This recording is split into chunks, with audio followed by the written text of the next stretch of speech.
So where did you grow up? Like, where were you born? So I was born in Montego, California. Okay. Then so I have a bunch of siblings. I'm like one of those Mexican Mormon sized families, except for I'm not Mormon. Okay. Because of life circumstances, we were taken away from our parents. We were put in foster care for some time. And then we were eventually kind of shuffled between relatives in Washington. And then we had some relatives that adopt us, and eventually we made our way back to one of our parents. So, I grew up in Othello, went to school there, kindergarten through graduation. Do you remember anything of being in the foster home? Do you have any I memories do. of that? So I was in foster care with two of my siblings, the same home. I was little. I was not even 4 yet. But it's just weird what you can remember. Like, I remember my foster parents' faces, some of the jokes that they would say, which they were not funny. They were really rude people. Like, the whitest, rudest people I've ever met. They were very emotionally abusive. They would do things to us, like weird forms of punishment. Like, I remember, I can vividly remember this ugly green carpet in the room that I was in, and for a punishment we would have to pick out the garbage with our fingers, and it had to be like spotless. We had footy pajamas, and they cut those off, so we would stand outside on our tippy toes with our hands out that's because that was a form of punishment. What? Yeah, that is wild. And I don't really remember them too much, but I remember these things that were done to us. Damn. And you were 3? At 3, 4, around that age? Yeah, like a lot of my childhood is like, I don't know what happened. I have images, I heard a story, so it's not very so clear. It's not black and white for sure. I think that was like the reason you remember those specific memories. You think that's like a trauma type of thing? Oh yeah, for sure. Hangs on? Yeah, something that I just like. Sometimes I remember one time I went shopping with my cousins, and they're looking at baby footy pajamas, and like when I see footy pajamas, it just reminds me of that, of not having the feet part cut off. That is so wild. How the hell do these people get, like, how were they able to be foster parents? But if you think about it, there are so many foster parents that are much worse, that are more abusive than that. So it's just, the system's obviously broken, and people are just cashing checks to get kids. So how long were you there? And then you said you went with family? Honestly, I don't remember. I know we were there for a year or more. At least I was lucky to have family that loved us enough to like fight and get us. So I remember when I first met them, they had a huge party for us because they got us all back, and they had a huge party for us. And I'm thinking, like, who are these people? Like, I remember being little, being like, who are these people that love us this much? Like, I remember being so overwhelmed because he had a cake with our names on it. They're like, this is your aunt, this is your cousin, this is your uncle, these are some more cousins. And I just remember being so overwhelmed. I was like 4, maybe. I think I was 4.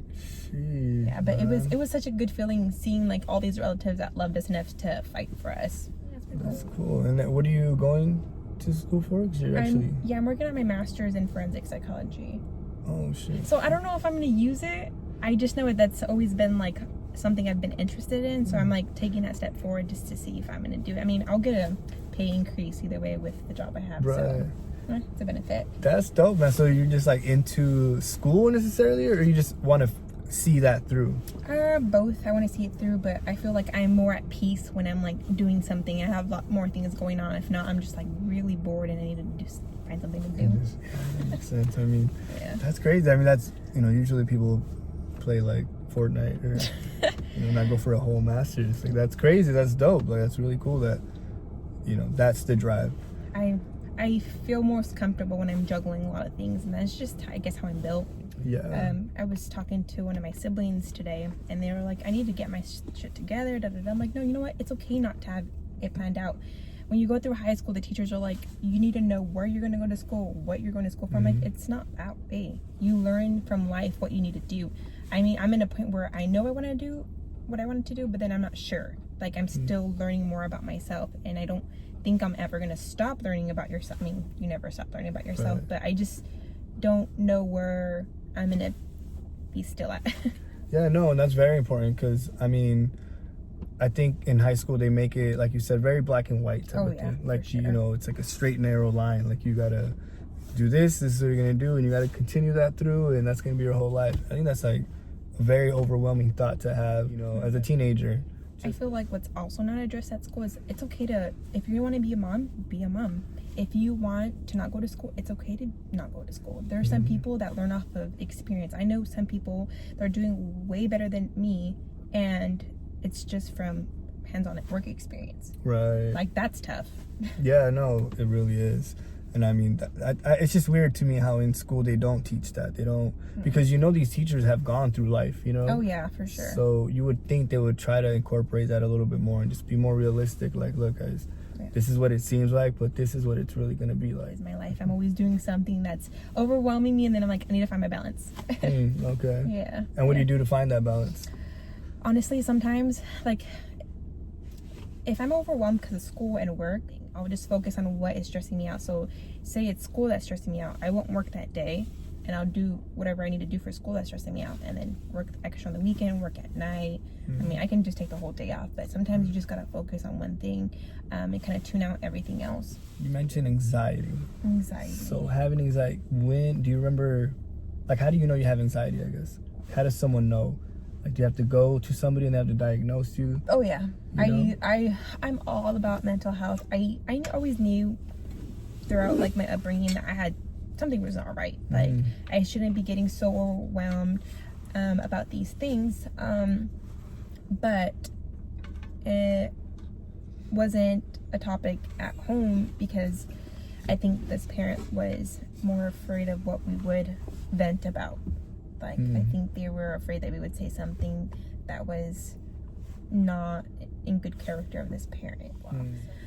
It was not until last year where I think it was probably like the most overwhelming year of my life, just because of life. I mean, relationships, school, work, family just got to me where I'm like, you know, I need to do something. I need to take care of myself. Right. So I saw a counselor and I see a therapist, and since then I'm like, I feel great. I put on 30 pounds because I was way too skinny, and they diagnosed me with a couple of things. So I feel better at this job too. So when I graduated, I applied everywhere. I wanted to get out of Tri-Cities, which I'm stupid. Like, I went to work for this place called Consejo Counseling and Referral Services. I worked as a mental health case manager. Jeez. I think that's where I learned like anxiety all-time high. Like, I could not handle Seattle, the traffic, the constant like the homeless tapping on your window. I mean, I worked in South Seattle with people who had schizophrenia. Like, that was already mentally draining for myself. Like, I could not handle it. So I obviously worked that job, and I applied and I bumped into this job, and it was like God's gift to me. We're like the best job ever. They saw that I was from Tri-Cities and needed something in Tri-Cities, and were like, you know, if you go back, I'll pay you to go back. I'm like, dang. Like, God, you're really looking out for me. Like, yeah, man. I think that's cool because I think, you know, God has to see like your drive, you know, more than anything. Like, I think if you have a vision, a drive, and like ambition, I think the design just creates itself around you, you know, like for you. Yeah. You know, like, what drove you to be like, this is the move I need to make. I need to seek somebody to let me know. So how it started for me was I went to see my doctor about picking up weight. I'm like, I go to the gym, like, I eat, I am 104 pounds. I've never been this low in my life. Like, what do I do? And she's like, she kind of just asked me. It was like an evaluation form. And I think she wanted to give me a good idea. She's like, she just kind of gave me like this brief statement saying like, would you be open to seeing a counselor? Like, I was in my head, I was like, shit. I was like, sure. So I looked into my insurance, see who was in my network, all that adult stuff that you gotta do. And I found this place in Tri-Cities, and I set up an appointment. I met with this counselor, and she just asked me like your life history, and then you see a counselor, and then they refer you to a therapist, because your therapist is the one that does like more testing and does who administers medication. Obviously, the counselor knew I needed to be medicated because seeing her was not enough. Right. Which is cool with me because I feel at peace. So then he did some tests to me. They're just questions. It's just like they circle these numbers and then they write a score and they're like, you're this, and this. Yeah, so I did that and I found a lot about myself. And I mean, I take a pill for for like depression, and I take another pill for this, and I take, so when I go to Walmart, like sometimes if I really need to get a lot of groceries, I'll take the pill before I go to Walmart if it's for anxiety, and I'll make my list, hit each row, and then cash out. And I don't even cash out with somebody. I do the self-checkout. Oh, okay. Like people like places like that, and like people who or like so in your face, like they really give me anxiety for sure. That's what I figured. So I think once I went into college, I went to two different schools, and I think that's where I secluded myself, so people gave me anxiety. I think that's where it started, because I was just working. I worked 2 jobs. I mean, I had to pay my rent because I didn't want to live at home. That's cool, man. Had to pay for things at school and things like that. I mean, I think where I finally crashed and burned when I was because I went to school at WC Tri-Cities. Okay. I was working at the Chancellor Ambassador's office as a student ambassador. So we did like anything that the Chancellor was doing. So we did like videos, we did fundraising events, scholarship events, anything like that. I was a part of that. So it was around a lot of people. I had to get out of my comfort zone, and that's where I noticed, I'm like, oh my gosh, I can't be around people. The job that I had on campus got me so involved with people. And then my second job, I was hustling as a server at Buffalo Wild Wings, which, to make tips, I had to be social. Dude, I had to engage with these people, and I think that's what drained me too. Is like, so Buffalo Wild Wings was probably the best and the worst place to work, because they open like at 11 and we close at 1 in the morning. Is that real still today? Yeah, they still do that. Like sometimes I would. How my life worked during finishing my bachelor's, I would wake up at 6, go to do some homework, go to school, because I worked at school at 7, and I had classes in between working because I was working on campus. I think I was done typically by 3 or 4, but right after I would drive to Buffalo Wild Wings, and sometimes if I was lucky I would get off at 9, but sometimes I was not lucky. I would get off like at 1, 12, 11. I'm like, crap, I have homework.